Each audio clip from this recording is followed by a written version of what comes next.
Olá, nós estamos aqui para mostrar o passo a passo para a troca de compressores. Preste atenção ao vídeo e aproveite o treinamento. E aí, Mendonça, tudo bem? E aí, Edu, o que a gente tem para resolver hoje nesse sistema de refrigeração? Então, eu ainda não sei. Bom, esse equipamento fica num bar. Tem energia na rede elétrica do local, mas o equipamento não estava ligando. Então o que eu estou fazendo? Eu estou lendo a ficha técnica do compressor que eu baixei no site da Embraco para tentar tirar as minhas dúvidas, né? Tá certo, tá ótimo. Então, enquanto isso, eu vou pegar as chaves de fenda e Phillips, o alicate e o multímetro para fazer a verificação inicial. Mendonça, já que você tem mais experiência e está sempre se atualizando, será que você pode me mostrar como fazer uma verificação bem completa? Claro, vamos lá. Bom, o primeiro passo, Edu, é retirar a tampa dos componentes elétricos. Desconectar o cabo de ligação.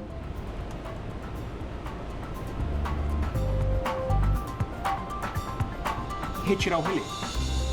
E o protetor térmico. Também é necessário retirar o capacitor.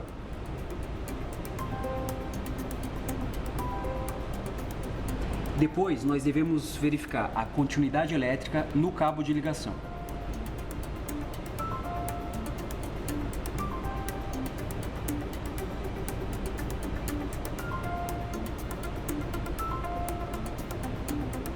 Ok, tem continuidade, né?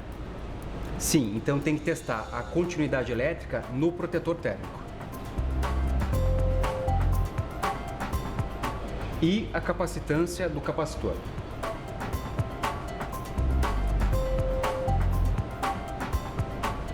No relé, a verificação deve ser feita primeiro na bobina principal dessa forma.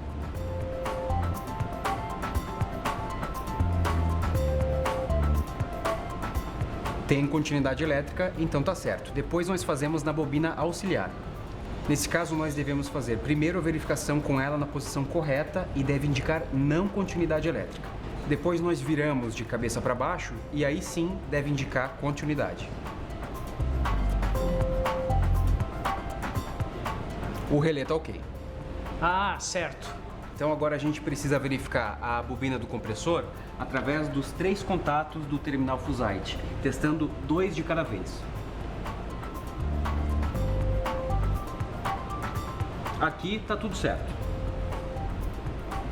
Opa, aqui mostrou que tá aberto, então o compressor tá queimado.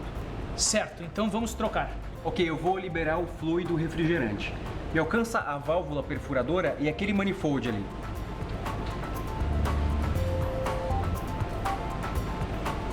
E pode usar qualquer manifold.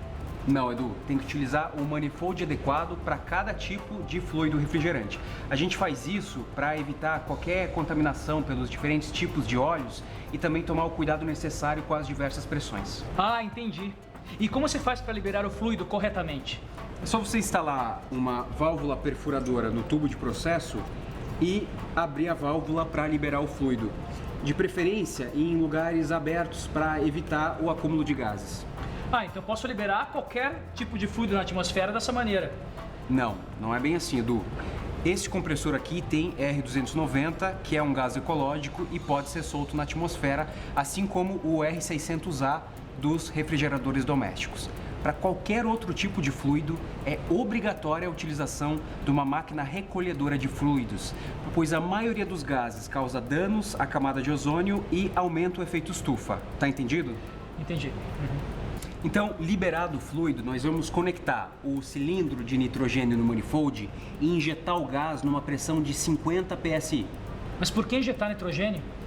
Porque é necessário em compressores com fluidos inflamáveis, como o R600A e o R290, para evitar acúmulos no condensador e no evaporador. É uma proteção extra, Edu. Agora que liberou o nitrogênio, é só retirar a válvula.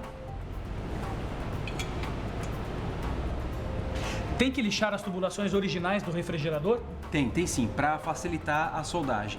E elas devem ser lixadas nas áreas onde tem solda, na área mais próxima do compressor. Bom, depois de lixar, corte o tubo de descarga e de sucção deixando de 20 a 30 milímetros a partir do final do passador. Eu soube que não é indicado dessoldar os tubos, porque pode acontecer algum entupimento e alguma parte do fluido inflamável pode ficar retida no sistema e causar algum tipo de problema. Isso é verdade, Mendonça? Sim, é verdade, Edu, então tem que ficar muito atento com isso. Bom, agora que a gente já cortou as tubulações, dá para retirar o compressor. Pega o material de solda oxiacetilênica para a gente retirar o filtro.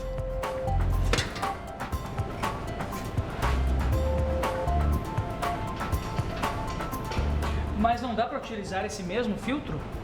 Não dá porque a quantidade de material dessecante consegue absorver a umidade só uma vez, ficando saturado. Ah, ok.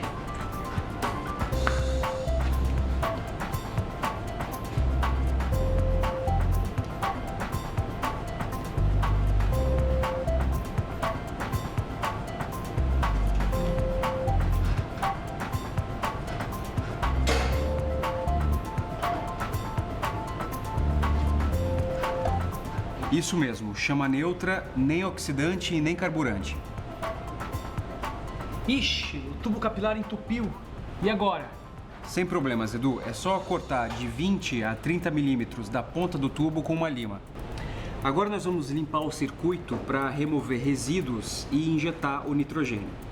Mas tem que limpar a tubulação todas as vezes que se troca o compressor? Não, só quando o compressor queimou ou quando ele trabalha com alguma umidade ou com algum contaminante, e aí é necessário utilizar um solvente específico e não só a carga de nitrogênio. Ok. Veja como é fácil. Primeiro passo: soldar um tubo conector na linha de sucção do sistema. Segundo passo: carregar um cilindro com aproximadamente 500 ml de solvente.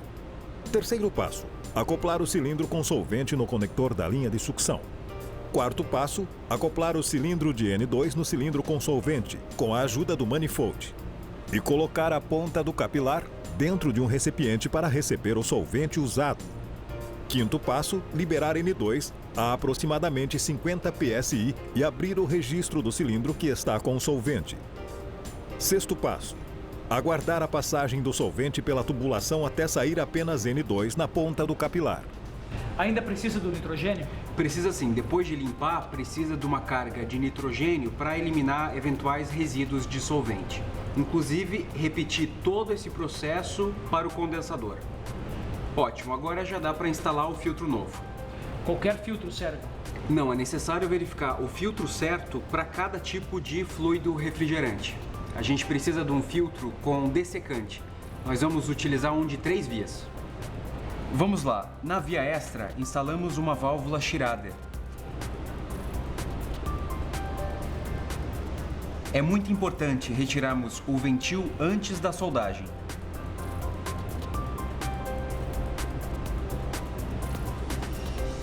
Daí conectamos o filtro na saída do condensador.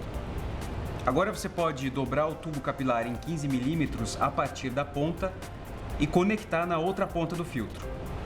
Agora é só soldar com vareta de adição de solda e fluxo aditivo aplicado no local. Feito. Eu vou comparar a etiqueta do compressor antigo com a do compressor novo para verificar o gás. Também tem que verificar a capacidade equivalente e a compatibilidade de conexões. E é importante lembrar que compressores novos têm elétricos novos.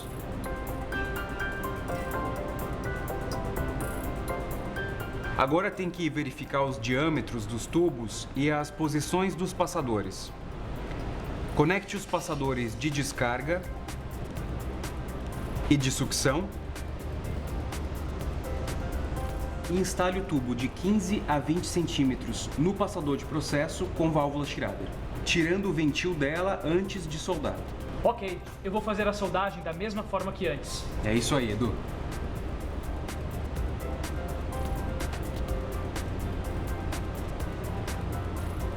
Mendonça, eu já posso instalar novamente o ventil da válvula Schrader? Pode sim. E também já pode instalar o manifold no tubo de processo e na terceira via do filtro.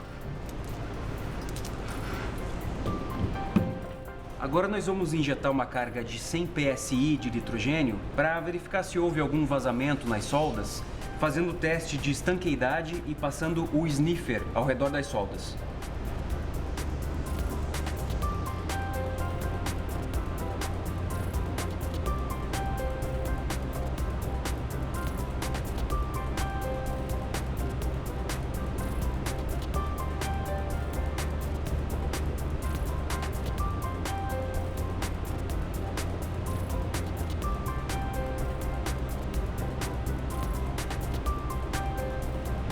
E se não tivesse o sniffer, como fazer? Aí é tranquilo, Edu. É só você passar a espuma de sabão com um pincel ao redor das soldas. Só não esquece de limpar depois. Ok, não tem vazamento. Eu vou liberar o nitrogênio. Bem, e agora eu vou realizar o processo de vácuo. Com outro compressor? Não, pô, tem que ficar mais atento, Edu. O ideal é utilizar uma bomba de vácuo que atinja 500 microns ou 29,9 polegadas de mercúrio, com uma capacidade mínima de 3 CFM. O ideal é realizar o processo de vácuo tanto pelo lado de baixa pressão do sistema, conectado ao passador de processo, quanto pelo lado de alta pressão do sistema no tubo extra do filtro secador. Ah, certo, entendi. E quanto tempo deve ficar o vácuo? Quando o processo de vácuo atingir o nível, mantenha-o assim durante 20 minutos. E agora, qual a sequência certa para instalar os componentes elétricos? Primeiro deve-se instalar o capacitor no relé.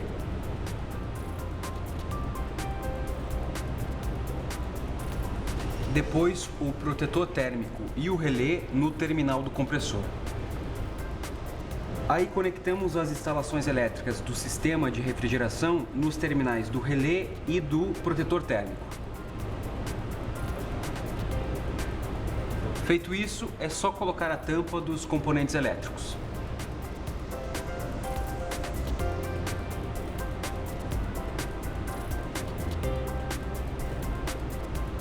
Agora nós devemos aplicar a carga de gás por peso conforme a etiqueta do produto, utilizando uma balança com precisão de 1 grama e cilindro dosador. O ideal é realizar o processo de vácuo no cilindro e pesamos para nos certificar que está zerado. Aplicamos a quantidade necessária do fluido refrigerante correto no cilindro dosador e injetamos o conteúdo pelo manifold. Certo, e tem que ligar o compressor novamente? Sim, para finalizar a carga, mas só depois da equalização.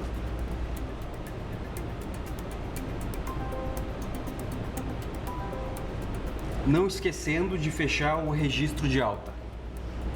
Ok, concluída a carga, nós fechamos o registro do cilindro dosador.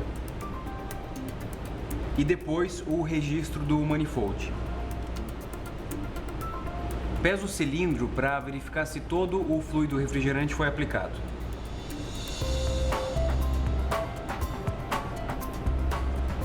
Tá zerado o cilindro. Beleza, para finalizar a instalação nós vamos retirar o manifold.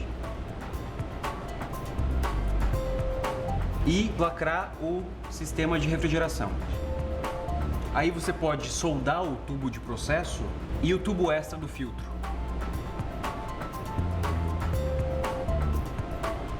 Ok, agora eu vou lixar e pintar os pontos de solda. Perfeito. Quando concluir, ligue o produto de 1 a 2 horas para verificar o rendimento. E o que fazer com o compressor antigo?